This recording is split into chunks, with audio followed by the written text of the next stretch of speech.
It's just news. We just found out about that. So I think that's very, very positive. They were knocking out a lot of ships going, as you know, sailing beautifully down the various seas. It wasn't just a canal. It was a lot of other places. And I will accept their word, and we are going to stop the bombing of the Houthis, effective immediately. And Marco, you'll let everybody know that, okay? Do you have something to say about that, by the way? It's a pretty big announcement. Yeah, this was always a freedom of navigation mission. These guys, these are a band of individuals with advanced weaponry that were threatening global shipping, and the job was to get that to stop. And if it's going to stop, then we can stop. And I think it's an important development. And we'll have maybe before we're going to, as you know, the Middle East, Saudi Arabia. We're going to UAE and Qatar, and that'll be, I guess, Monday night. Some of you are coming with us. I think before then we're going to have a very, very big announcement to make, like as big as it gets, and I won't tell you on what, but it's going to, and it's very positive. I'd tell you if it was negative or positive. I can't keep that out. It is really, really positive. And that announcement will be made either Thursday or Friday or Monday before we leave. But it'll be one of the most important announcements that have been made in many years about a certain subject, very important subject. So you'll all be here.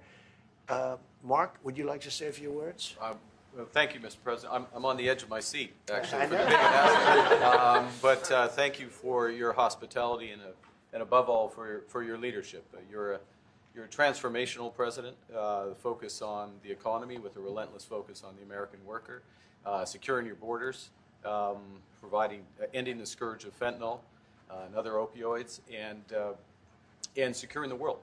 And I've been elected with my colleagues here, with the help of my colleagues here. I'm going to spread the credit to transform Canada with a similar focus on the economy, securing our borders. Again, on fentanyl, much greater focus on defense and security, securing the Arctic and developing the Arctic. And the history of Canada and the U.S. is we're stronger when we work together, and there's many opportunities to work together. And I look forward to, addressing some of those issues that we have, but also finding those areas of mutual cooperation so we can move forward. That's great. Very nice. Thank you very much. It's a very nice statement. Mr. President, Anybody? Is USMCA dead? No, it was actually very effective, and it's still very effective, but people have to follow it. So, that's been a problem. People haven't followed it. But it was a transitional step a little bit, and as you know, it terminates fairly shortly. It gets renegotiated very shortly. But I thought it was a very positive step from NAFTA. NAFTA was the worst trade deal in the history of our country, probably in the history of the world. And this was a transitional deal, and we'll see what happens. We're going to be starting to possibly renegotiate that if it's even necessary. I don't know that it's necessary anymore, but it served a very good purpose.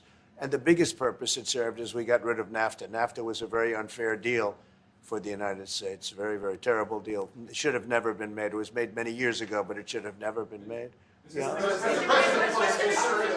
and the United States. Would you like to see your first trade deal be with Canada? Our neighbors in the world? I would love that. Look, I have a lot of respect for this man, and I watched him come up in a sense through the ranks when he wasn't given much of a chance, and he ran a really great campaign. He did a really great debate. I think that debate was very helpful. I was going to raise my hand. I don't know if that's good or bad. I shouldn't say that. That might hurt you. But no, he ran a really great election, I thought. And yeah, something could happen. Something could happen. Yeah, please. What's the top concession you want out of Canada? The top concession you want out of Canada? Concession? Yes. Friendship. But that's not a concession. No, we're going to be friends with Canada. Regardless of anything, we're going to be friends with Canada. Canada is a very special place to me. I know so many people that live in Canada. My parents had relatives that lived in Canada, my mother in particular. And I love Canada. I have a lot of respect for the Canadians. Wayne Gretzky, how good, the great one. You happen to have a very, very good hockey player right here on the Capitals, who I have a lot of. He is a big, tough cookie too. He just broke the record, and he's a great guy. And we had the team here, and I got to know a lot of the players. But now Canada is a very special place. Yeah, please. Mr. President, Mr. Prime Minister, I'd like to get your response to this too. Mr. President, you have said that Canada should become the 51st state. Yeah. No. Well, I still believe that, but it takes two to tango, right? But no, I do. I mean, I believe it would be a massive tax cut for the Canadian citizens. You get free military, you get tremendous medical cares and other things. There would be a lot of advantages, but it would be a massive tax cut. And it's also a beautiful, as a real estate developer, I'm a real estate developer at heart. When you get rid of that artificially drawn line, somebody drew that line many years ago with like a ruler, just a straight line right across the top of the country. When you look at that beautiful formation when it's together, I'm a very artistic person, but when I looked at that beauty, I said, that's the way it was meant to be. But, I do feel it's much better for Canada. But we're not going to be discussing that unless somebody wants to discuss it. I think that there are tremendous benefits to the Canadian citizens, tremendously lower taxes, free military, which honestly we give you essentially anyway because we're protecting Canada if you ever had a problem. But I think it would really be a wonderful marriage because it's two places that get along very well. They like each other a lot. Well, if I may, as you know from real estate, there are some places that are never for sale. That's true. We're sitting in one right now, Buckingham Palace that you visited as well. That's true. And having met with the owners of Canada over the course of the campaign last several months, it's not for sale, won't be for sale ever. But the opportunity is in the partnership and what we can build together. And we have done that in the past. And part of that, as the President just said, is with respect to our own security. And my government is committed for a step change in our investment in Canadian security and our partnership. And I'll say this as well, that the President has revitalized international security, revitalized NATO, and us playing our full weight in NATO, and that will be part of it. That's true. And they have, I must say, Canada is stepping up the military participation because Mark knew, they were low and now they're stepping it up, and that's a very important thing. But never say never. Never say never. What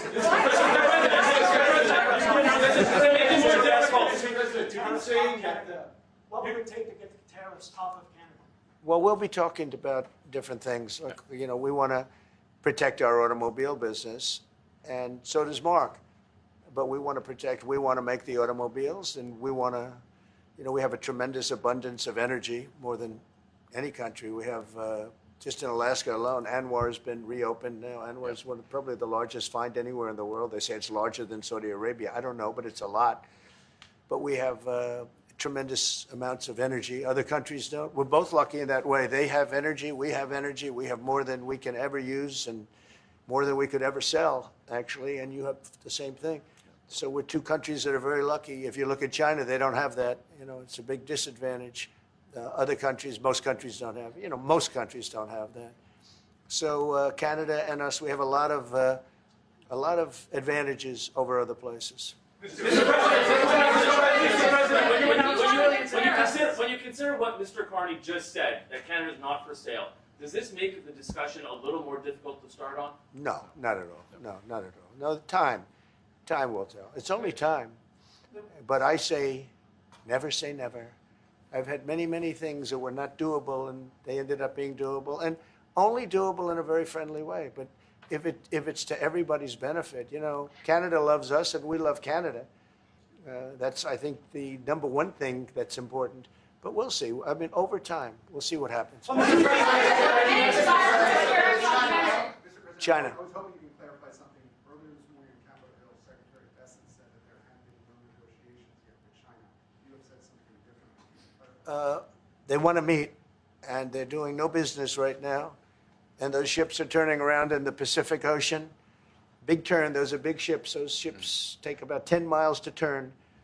And, we lost $1 trillion to China on trade because of an incompetent president that we had who preceded me, grossly incompetent. You're finding it out more and more now.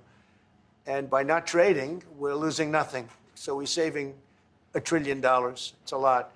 But they want to negotiate and they want to have a meeting, and we'll be meeting with them at the right time. But you haven't met with them yet.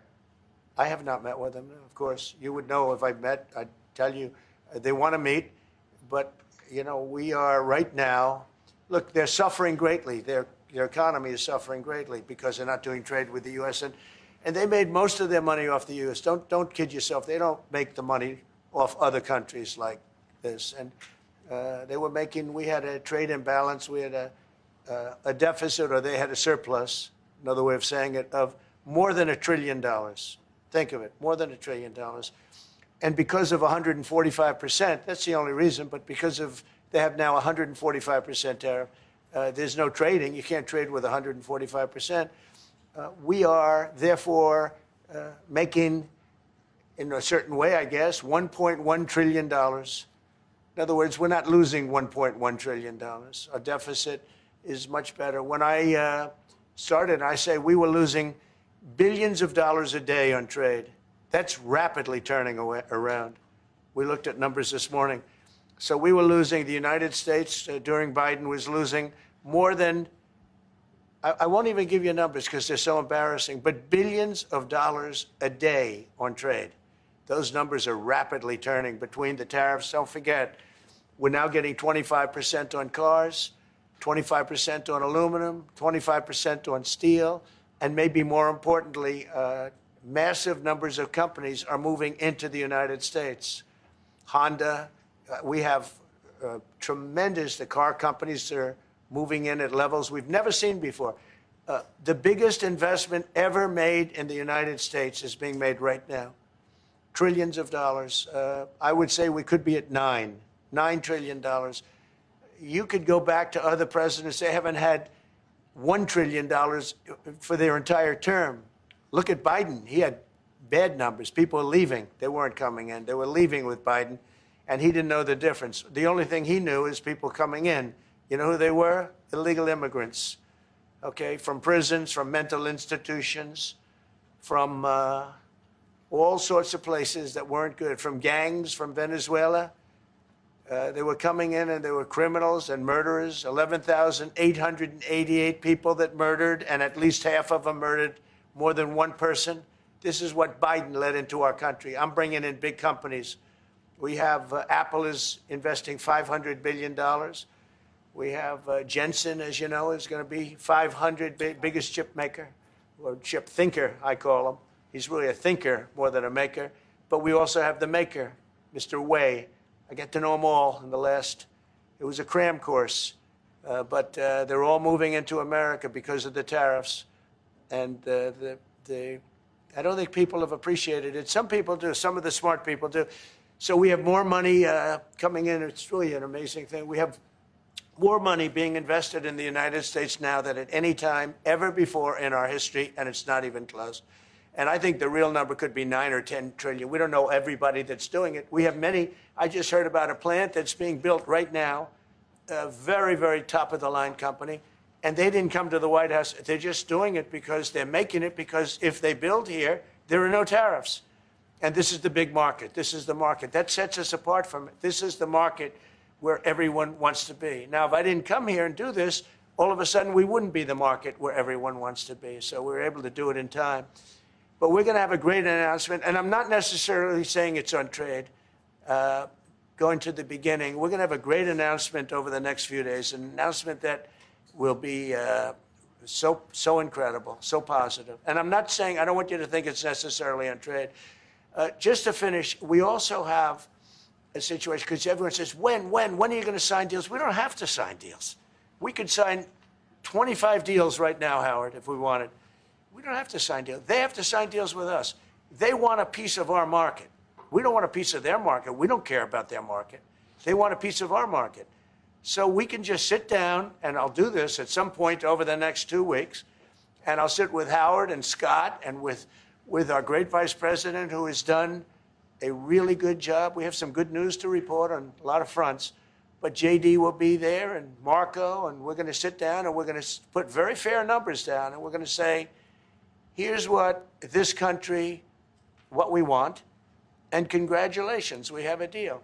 And they'll either say, great, and they'll start shopping, or they'll say, not good, we're not going to do it. I said, that's okay, you don't have to shop. Now, we may think, well, they have a right, that maybe we were a little bit wrong, so we'll adjust it.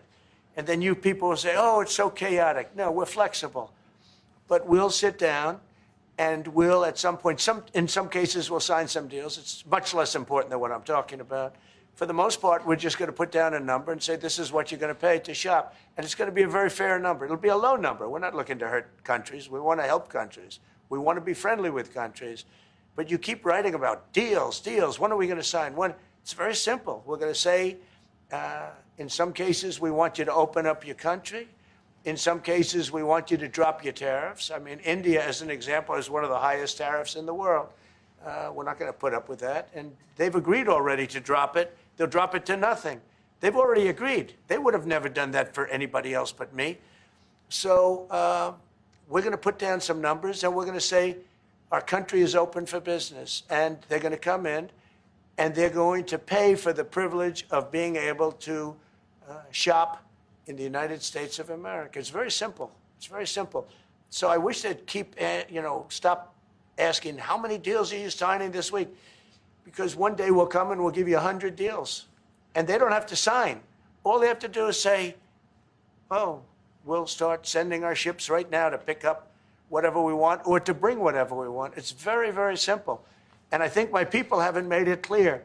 We will sign some deals, but much bigger than that is we're going to put down the price that people are going to have to pay to shop in the United States. Think of us as a super luxury store, a store that has the goods. You're going to come and you're going to pay a price, and we're going to give you a very good price. We're going to make very good deals. And in some cases, we'll adjust.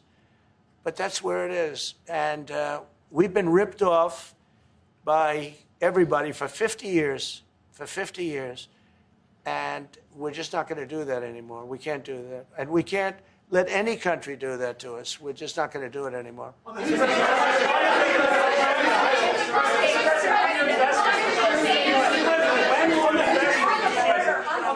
can you tell us a bit more about the deal that you've reached with the Houthis? No, it's not a deal. They've said, please don't bomb us anymore, and we're not going to attack your ships. And where did you hear about that? It doesn't matter where I hear. The very good source, I could tell you. Very, very good source. Would you say, Marco? I would say pretty good, right, JD? A very good source. No, they don't want to be. They don't want to be. They don't want to be bombed anymore. I sort of thought that would happen. No, behind you, please. Clarifying something you said on USMCA, is the U.S. prepared to walk away from that pact? From what pact? USMCA. No, it's fine. It's there. It's good. We use it for certain things. It's there. We have the USMCA is a good deal for everybody.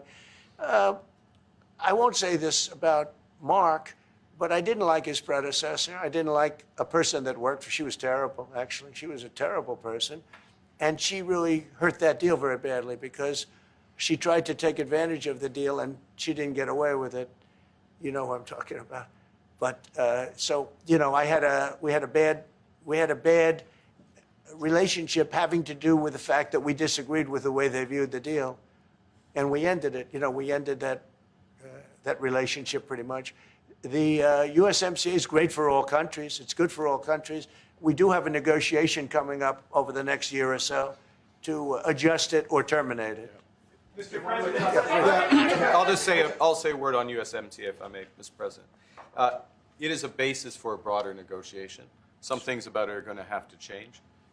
And part of the way you've conducted these tariffs has taken advantage of existing aspects of USMCA. So it's going to have to change. There's other elements that are come, and that's part of what we're going to discuss. Right. During the campaign, Prime Minister Carney talked about the American betrayal. How do you react if Canada decided not to shop in the American store as much as before and decided to partner with other countries? Well, we don't do much business with Canada from our standpoint. They do a lot of business with us. We're at like 4%. And usually those things don't last very long. You know, we have great things, great product. The kind of product we sell, nobody else can sell, including military. Look, we make the best military equipment in the world, and Canada buys our military equipment, which we appreciate. But we make the best military equipment in the world by far. The missiles, the submarines, everything. Everything we have is really top notch. I rebuilt our military during our last term. Stupidly, we gave some away to Afghanistan, which shouldn't have happened. But that was, I think it was the most embarrassing moment in the history of our country. It was just very incompetent people. But if you look, the man that's now the head of our Joint Chiefs, he led the attack on ISIS for me. That's why he's the head of the Joint Chiefs. And Raisin Kane, he was unbelievable. And as you know, we defeated ISIS in 3 weeks. It was supposed to take 5 years. We did it in 3 weeks. And he ran the campaign. I said, I like him. But I knew him before. I went to Iraq, and we agreed to a plan, and that was the plan. And as you know, we did it in record time. So we have, you know, we have the best equipment in the world. We have the best, a lot of things. And but Canada, it does a lot more business with us than we do with Canada. Yeah. Mr. President, can I ask you about your investments, Mr. President? When do you think the investments that you've announced, the trillions, will finally hit economic data this year? When you're saying about the tariffs? No, about the investments that you've announced. Oh, it's hitting right now. Look, they're already starting AI plants. These are not people that look for financing. That's a good thing. You know, in real estate, you get a site, then you have to look for financing. You have to get your zoning. You know, 5 years later, you start building. You get a bank, then the bank's no good. And these people have massive amounts of cash. The CHIPS Act was a ridiculous thing because that doesn't get them to build. All we did is hand very wealthy companies money. The CHIPS Act that was done by Biden. Billions, we give them billions of dollars. They don't even have to do anything with it.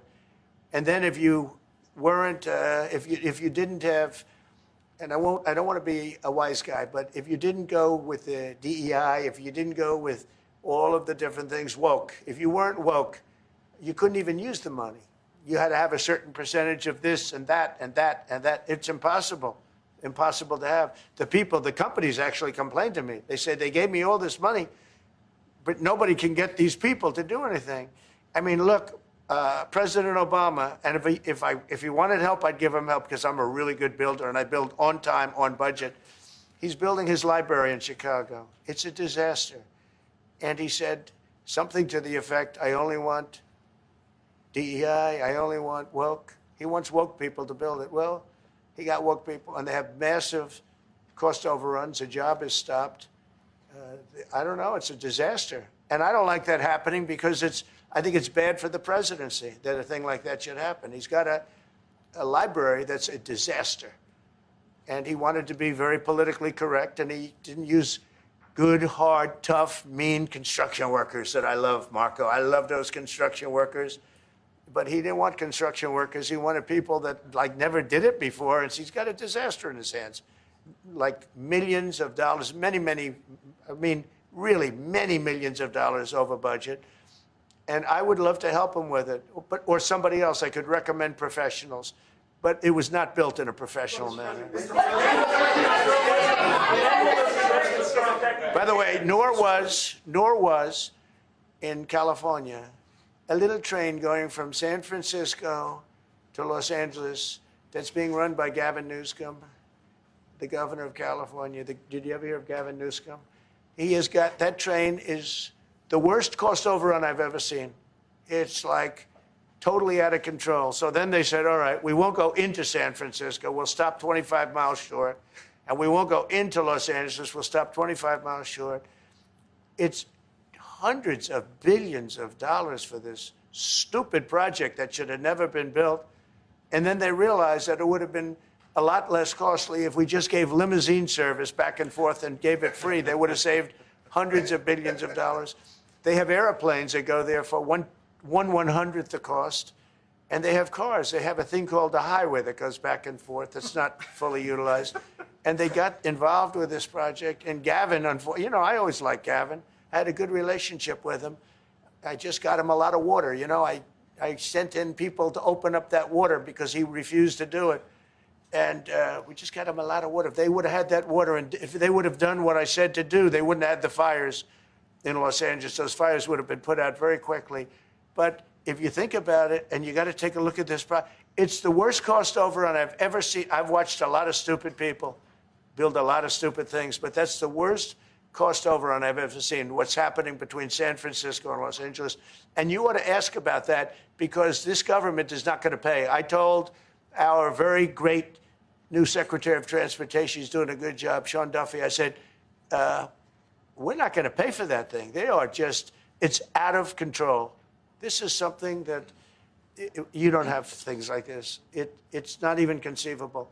Like 30 times over budget, 30 times. It's the craziest thing and now it's hundreds of, it was supposed to be a simple train. And I think the media should take a look at it. And I'd love him to run for president on the other side. You know, I'd love to see that. But I don't think he's going to be running, because that one project alone, well, that and the fires and a lot of other things, pretty much put him out of the race. Mr. President, what changes would you like to see to the USMCA? Or what changes would you like to see? We're going to work on some subtle changes, maybe. I don't even know if we're going to be dealing with USMCA. We're dealing more with concepts right now. Look, right now, we're doing trade. We have trade. They're paying a tariff on cars and steel and aluminum. And I think we have a baseline of 10% or something like that for the tariffs. But we're getting along very well. Right now, going no further, but we have an agreement. We did something with even parts. You want to discuss that, Howard, with respect to Canada, which helps Canada out? Sure. So we've made an arrangement with the car companies that 15% of their USMCA parts are included, and then 15% of foreign parts from the manufactured suggested retail price are not tariffed, to help domestic manufacturing really thrive. So it gave them a chance to be able to build their car parts factories if they're going to. A lot of these companies already have factories, and what they have to do is just fill them out. But they're able to build them in the United States, so we gave them a pretty substantial period of time. Just to clarify, Mr. President, is there anything the Prime Minister can say to you today to change your mind on tariffing Canada? Tariffing cars? Tariffing Canada. Is there anything he could say to you in the course of your meetings with him today that would get you to lift tariffs on Canada? No. Why not? Just the way it is. What's the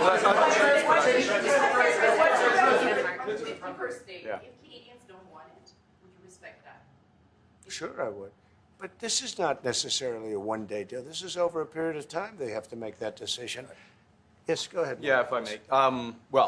If respectfully, Canadians' view on this is not going to change on the 51st state.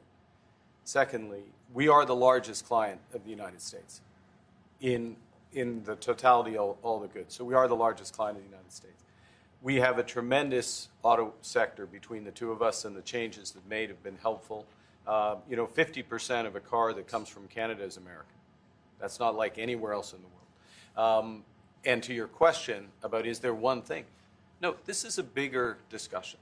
There are much bigger forces involved, and this will take some time and some discussions, and that's why we're here, to have those discussions, and that is represented by who's sitting around the table. See, the conflict is, and this is very friendly. We're not. This is not going to be like we had another little blow up with somebody else. That was a much different.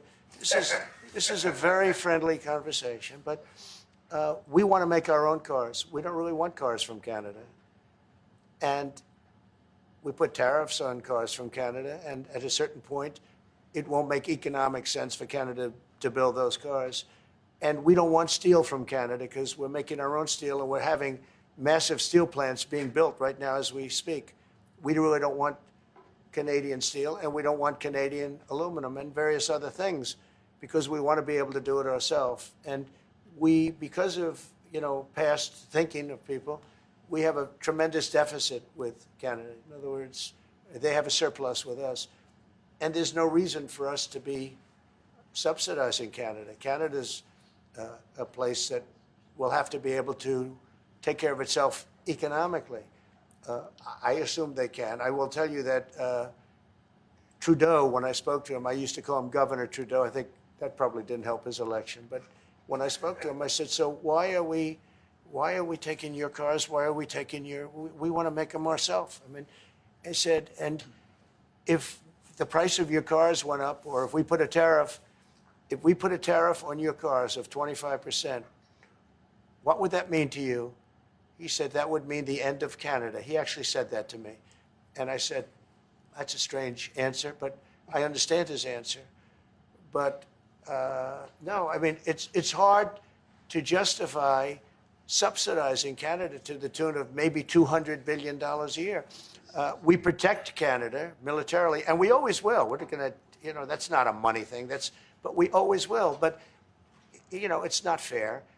But why are we subsidizing Canada $200 billion a year, or whatever the number might be? It's a very substantial number. And it's hard for the American taxpayer to say, gee whiz, we love doing that. Thank you very much. We're going to have a very substantive vote. Thank you. Thank you very much.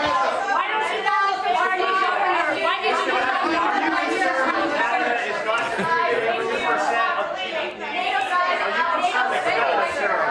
Sir, NATO spending? You come out, Canada's NATO spending, cut it out, thanks guys. You should do your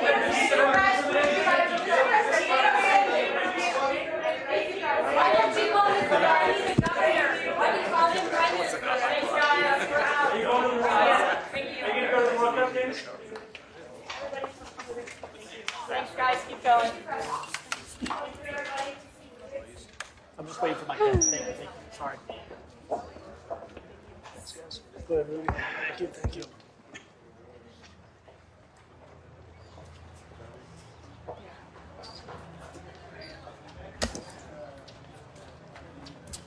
Sorry, you okay? Yeah, all good.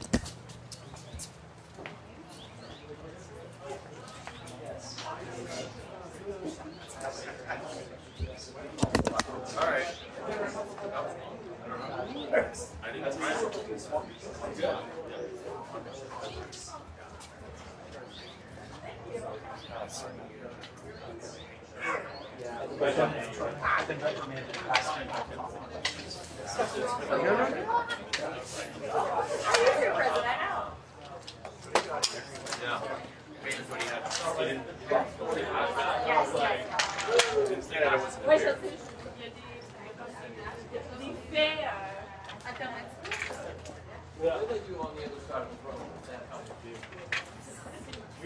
Our lives on our side.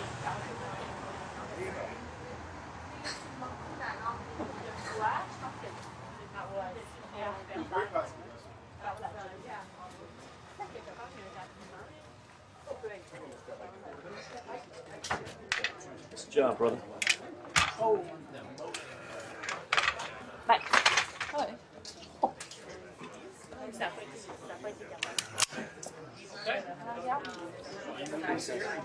I'm going to leave. Thank you, buddy. Thanks, bud. You got it. Marky.